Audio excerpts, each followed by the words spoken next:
Hi everyone, Assalamualaikum, welcome back to my YouTube channel. So ini ialah part kedua tentang kehidupan saya, asal mula cerita kehidupan saya lah. Ya, yang pertama itu part pertama saya menjelaskan apa sebenarnya kenapa nama saya boleh ada Van Empel-nya, disebabkan ramai netizen daripada YouTube bila dia komen di kolom komen YouTube saya, mereka akan tanya Empel tu apa kenapa nama tu boleh ada nama Van Empel?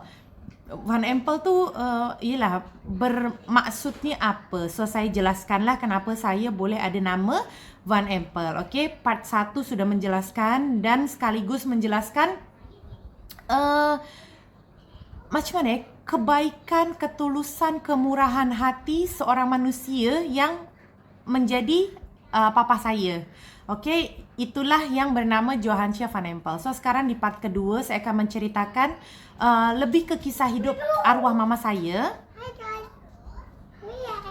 Ke kisah hidup arwah mama saya setelah ditinggal oleh arwah papa saya, ya. Di part ke-1 menceritakan sampailah arwah mama saya meninggal, dia memang tak nak kahwin lagi disebabkan arwah cakap tidak akan ada laki-laki sebaik papahmu. So di sini saya nak flashback cerita kehidupan arwah mama saya sebelum arwah mama saya meninggal, ya. Okey, setelah arwah papa saya meninggal, tak seharusnya tunggu masa lama, kehidupan mulai berubah, guys. Ialah maksudnya selama arwah papa saya masih ada, rumah yang saya tunjukkan hari tu gambarnya yang ni, itu senantiasa ramai, hari-hari ramai. Ada pekerja rumah lebih daripada 5, ada guard, ya, ada tamu selalu datang tanpa hari tanpa tamu, istilahnya macam tu. So setiap hari tamu akan datang ke rumah. Adik-beradiknya mama saya pun duduk situ. Tapi lepas arwah papa meninggal, adik-beradik mama satu persatu mulai keluar daripada rumah tu. Disebabkan apa? Disebabkan mereka dah kahwin. So mereka memang harus membina rumah tangga mereka sendirilah, ya. Selepas tu pekerja pun tak banyak. Disebabkan mama fikir, ialah kalaupun banyak nanti, ialah buat apa maksudnya, ya kan? Disebabkan di rumah tu cuma ada mama dengan saya je. Saya pun masih kecil lagi. So pekerja rumah pun dah belen 2 je. Guard pun dah tak ada. Kita dah tak pakai guard lagi.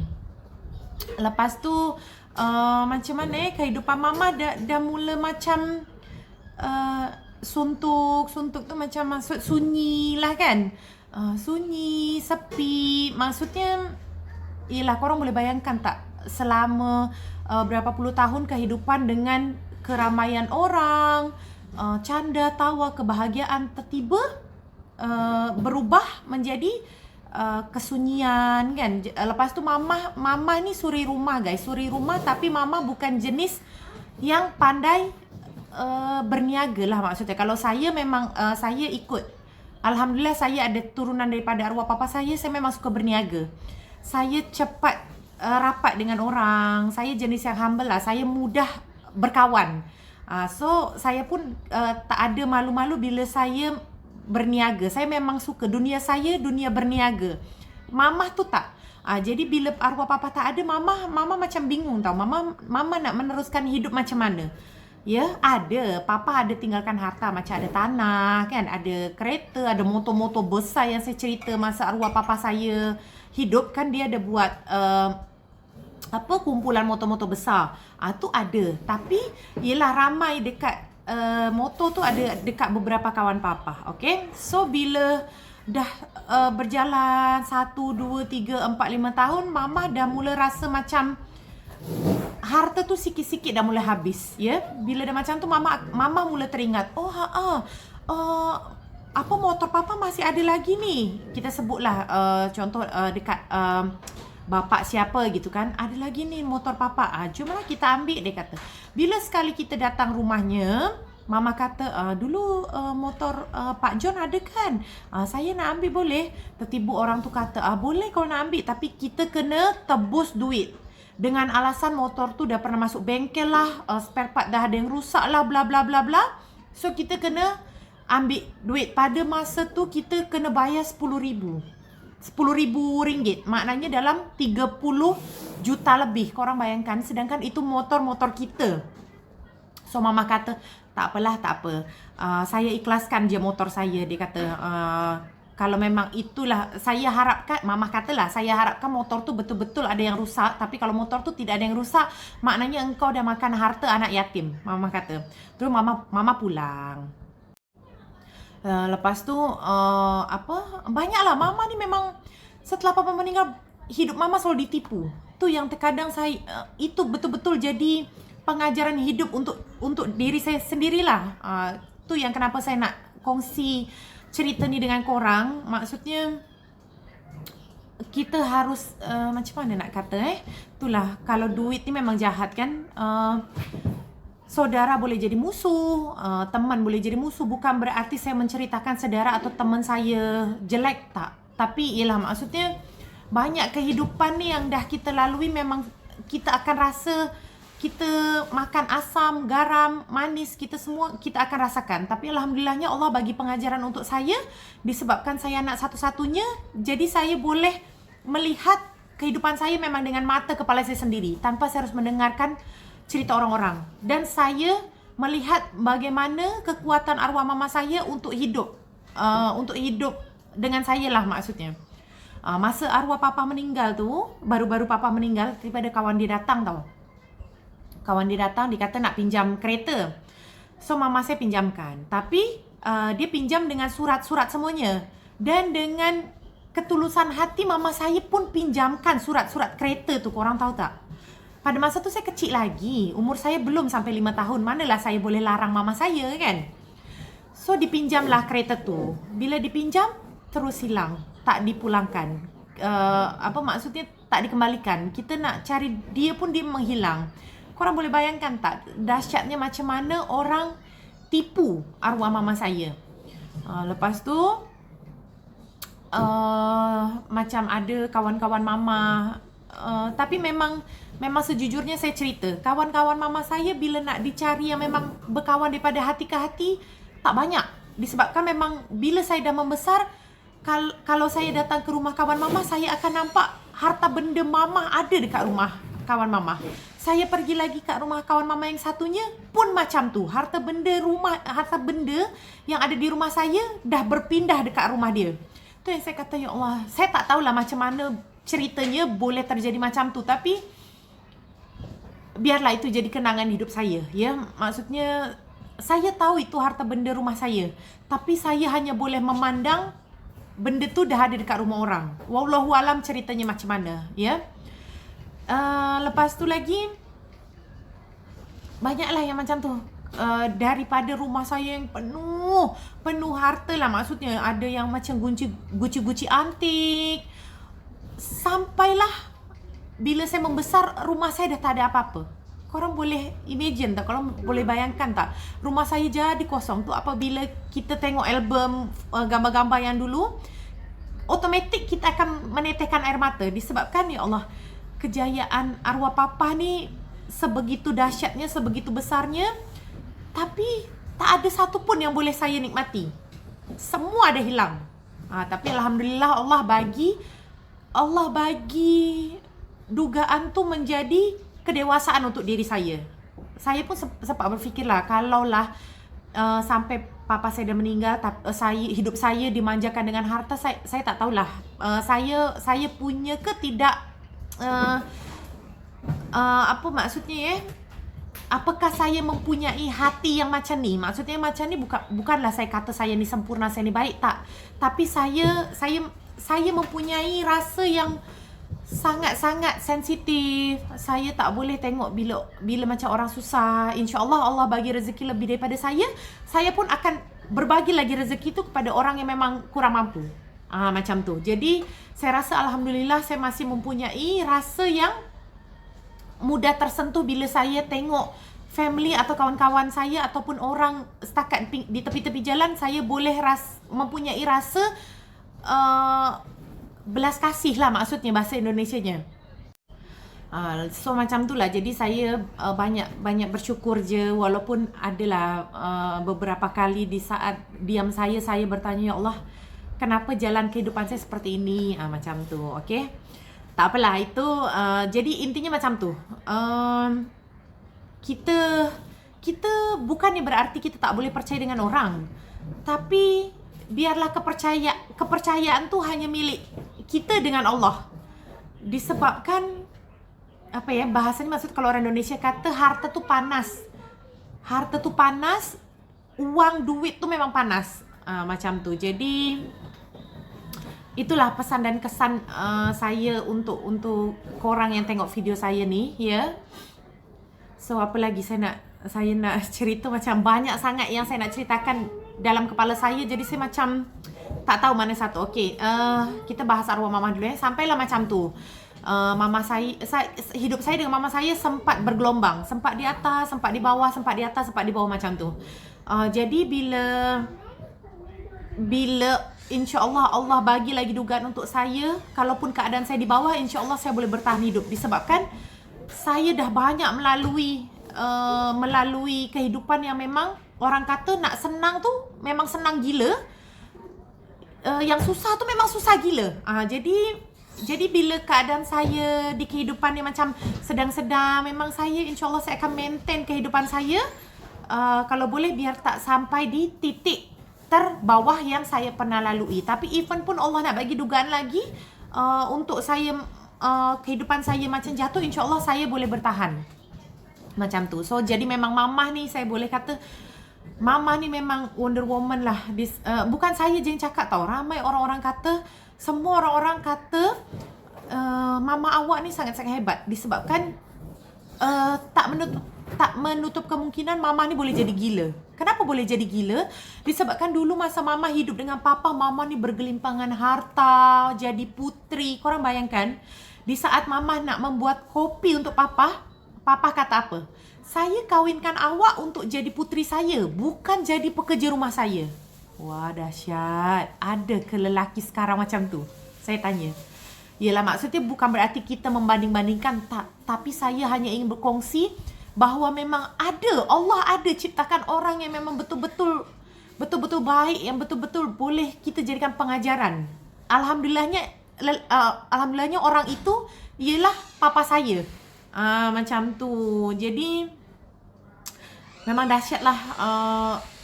Itulah yang mama cerita, memang tak ada laki-laki. Berkali-kali mama cakap tak ada laki-laki sebaik papa kamu. Sampai pada satu masa ada salah satu jenderal, bekas jenderal Indonesia, dia datang kat rumah dengan ajudan-ajudan dia. Dia nak lamar mama. Terus mama kata memang tak boleh lah, tak boleh sebab hati saya masih ada arwah suami saya. Jadi macam mana ya, walaupun saya tak hidup dengan kasih sayang kedua orang tua saya, tapi saya hidup juga dengan cerita indah, cerita kasih sayang papa saya. Jadi kira saya boleh jugalah, maksudnya menjalani hidup dengan kasih sayang kedua orang tua saya, walaupun yang sebahagian, maksudnya walaupun saya hanya mendengar cerita tentang arwah papa saya, tapi saya rasa saya pun dididik seperti itu. Papa saya ni jenis orang yang galak tau, sebab papa Belanda kan. Saya dengar cerita daripada adik-adiknya mama. Dia kata memang papa ni dahsyat, didikan papa ni luar biasa, mendidik anak-anaknya lah, walaupun bukan anak kandung tapi kita sebut anak-anaknya. Sampailah adik-adiknya mama ni sekolah tinggi pun dia masih kena sebat dengan rotan, kalau korang nak tahu. Sebab memang papa sangat-sangat disiplin. Jadi kalaupun lah dekat rumah tu banyak pekerja, kalau salah satu adiknya mama kata kan, misalnya macam nak suruh ke nak apa, papa akan kata, pekerja ni saya yang gaji, bukan kamu yang gaji. Kalau kamu rasa kamu belum ada wang, kamu pun kerja kat rumah ni. Bukan berarti kerja tu kita manfaatkan, ya tak. Setakat untuk bilik je, sebab diorang punya bilik sendiri-sendiri tahu. Jadi untuk bilik setakat sapu, setakat mengemas, itu memang tanggungjawab dia lah yang punya bilik. Jadi apa yang saya dengar cerita tentang cara mendidik arwah papa kepada adik-adiknya mama saya, dan mama saya pun secara tidak langsung mempunyai cara didikan yang sama. Jadi alhamdulillah sampailah saya sebesar ni, saya memakai didikan tu saya terapkan kepada anak-anak saya. Dan alhamdulillah anak sulung saya dah boleh masak di dapur, bilik dia, walaupun saya ada mat dekat rumah, anak saya akan sapu, mop bilik dia sendiri.